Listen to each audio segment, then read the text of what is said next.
Hey, what's up guys? It's your boy Felipe, and today we're going to be giving a fair shot at the BRRRR strategy. A lot of you guys know that it is not my favorite strategy. I like the line of credit strategy, but today we're going to give the BRRRR strategy its place. So let's get started.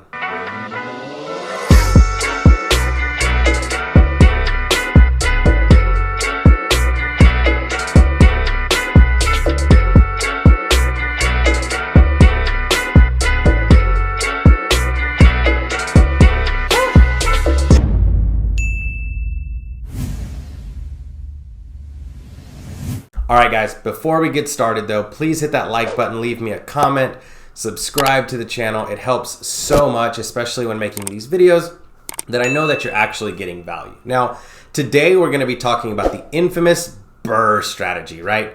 BRRRR, right? So that's what it stands for. It stands for buy, rehab, rent, refinance, and then you're gonna repeat the process. So let's chop that up. Every letter has a significant meaning, and if you do every letter correctly, you should be in most deals for very low money or none at all. When you hit that R, that means refinance. So let's get started. When you buy a property, to properly get a good refinance out of the BRRRR, you have to buy a property under value. So let's say that the property's value is $100,000, right? You buy it for 80 because that's what you're gonna offer, or maybe even less. So you're gonna say, well, Felipe, how is somebody gonna sell me their property for less than it's worth? Well, a lot of the times it's just asking for it, knowing that these people need out because they back taxes on it, or they can't pay the mortgage anymore. They're gonna lose the house with all their equity in it. So I don't wanna be the bad guy and take a property from them, but the bank will. So I'm able to offer them an exit by saying, hey, I tell you what, your property is worth $100,000. You only owe $30,000. And if you don't pay that, the bank is gonna take it regardless. So what's the best thing to do? Sell it to me. I'll give you 70 grand for it. You're still gonna get some of your equity, not as much as you would, but you're not gonna be able to offload it to anyone else because it's not in great condition. So let's say I get the deal for 80,000. So I've now built 20 grand of equity into this deal because this house is actually worth 100,000. If I fix it up, force of some appreciation, maybe even more. So the first letter in the BRRRR is the B, and that's buy, and you have to buy correctly. 20, 30% under market value, right? So that means that you have to do some cold calling. You have to pull a list from PropStream. The link is below. That's where we find all our off-market deals on propstream.com. The link is below. You can use my link for a free 7-day trial. Now, when you use PropStream, you're able to skip trace phone numbers from a list that you can choose from. You're able to break it down. I have a whole nother video on that and we get into that later. Or shoot me a DM at Felipe Mejia REI on Instagram and I can show you guys how to do this. So the first is buying a property under market value. Now the next thing you're gonna do is you're gonna rehab this property. So let's say you did buy it for 80,000 and you spend $10,000 on rehabbing it, paint, some floors, maybe some new kitchen countertops, I don't know. But you force some appreciation into it, and now you're in it, let's say 90 grand, right? But it's now worth 110, right? So it's fixed up, you've bought it at a good price, and you've rehabbed it for $10,000 to where now it might be worth 110, maybe even 115. Now what's cool about real estate is it's typically going up. Very, not often does it go down. But more often than not, it's going to be going up. So technically, the longer you have it while you're rehabbing, the value is also going up. So let's say it gets to 110, you're in it for 90, right? You have $20,000 in equity in this property, right? So from there, the next thing you're gonna do is you're gonna rent the property out. Now, before I go any further, I wanna make it very, very clear that it's very important that you document everything you did in the rehab, and we'll get to that later why. But document everything, receipts, even video. Take very good notes on how you rehabbed the property and what you did to it. It's important for later. The next thing that's very, very important is to rent to the right tenants, right? So you've bought it, you've now rehabbed it, and the next thing is gonna be that you rent it out. So you're gonna find the right tenants for this property.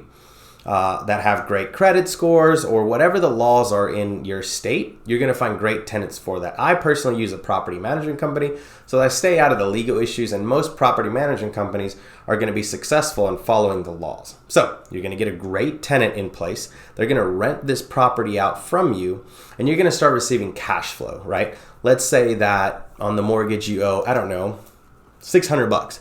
And they're going to pay you $1,000 because that's market value for the property because you bought correctly. You are in it for some cash flow now, right? $400 or $500, which is awesome. So now you've bought it great under market. You've done a great rehab. Now you have some awesome tenants that just signed a 1-year lease. They have a great job, and you're making $600 in cash flow, whatever you decide to rent it for. Awesome. So what's the last step? You're going to take, or second to last, you're going to take that property and you're going to take it to the bank, and you're going to ask a couple local banks, not just one. A lot of people miss this step because they skip when one bank tells them no, they just stop trying. You go to a different bank and you take this deal and say, hey, I'm in this for 100 or 90,000 or 110 or whatever it is, and this is where you bring all your receipts and you show them that you've rehabbed the property, that you have great tenants in there. And then what you do is you tell them, hey, I'd like this property appraised and I'd like to refinance the property.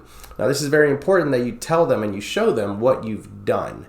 The kitchen, paint, floors, whatever.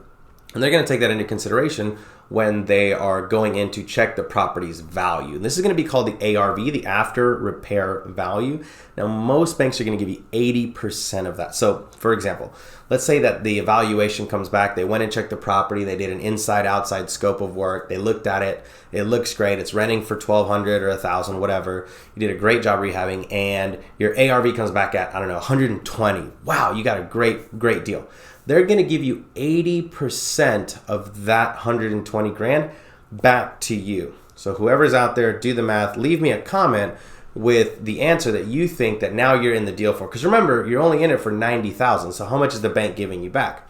Well, they're going to give you 80% of 120K, and that's all you're in for the deal. So that would be a successful BRRRR because you got most, if not all, of your money back. And now, well, here's the thing with the BRRRR though, and this is where a lot of people miss it. Now that you've refinanced, your mortgage goes up to the ARV of the property. So let's say that you're in it, they gave you 120 ARV. Right now you got to start paying a mortgage on that. So your cash flow diminishes to hopefully over $100 is the goal of over $100 or 1%, right? And then what you do is you've limited your cash flow, but now you have all your money back. Now you got to pay interest on all that money the moment they give it to you. So let's say they gave you 100 grand cash, you have to immediately start paying interest on that 100 grand because now it's a loan. Right now your tenants are paying for it and you got a little bit of cash flow. So you need to quickly take that money and do your next deal. And that is how you do an absolute perfect BRRRR. And then the last one is you're just going to repeat the process, right? You're just going to refinance, repeat, and you're just going to do that over and over and over again to scale. Now in my next video, we're going to talk about a different strategy, which is my personal favorite, the HELOC or line of credit strategy. So stay tuned for that. If you liked the video, please leave me a comment, subscribe to the channel because it really helps me out. Thanks guys, we'll see you next time.